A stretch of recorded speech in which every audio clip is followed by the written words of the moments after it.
چرا کشتی کروز؟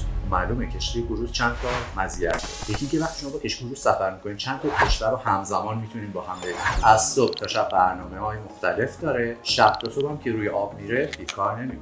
یه مزیت دیگه هم داره کشتی کروز. اینکه یه هتل لوکس 5 ستاره شناور روی آب فول برده، یه هفته 10 روز همه جا رو میتونید ببینید. وقتی مقایسه می‌کنید می‌بینید اون یه هفته اگه توی یک کشور باشید هزینه‌تون خیلی بیشتر. از لحظه‌ای که سوار کشتی میشین تا لحظه‌ای که خارج میشین کارتی برامون صادر میشه. با اون کارت میتونید شبانه روز از رستوران‌هایی که بازن، فست فود، انواع غذاها، مدل‌های مختلف، نوشیدنی‌ها، تفریحات، همه اینا استفاده بکنید. کشتی کروز این مدلیه که شبا روی آب حرکت میکنه، روی هتل شناور شما زندگی میکنید، روز میرسه بندر بعدی، اسکله بعدی. صبح تا غروب توی بندر اسکله میمونه، مردم میتونن برن اون شهر رو ببینن، گشت داشته باشن، دوباره غروب برمیگردن کشتی حرکت میکنه، روز بعد میرسه به مقصد بعدیش. در حقیقت یه شهر شناور روی آب دیگه.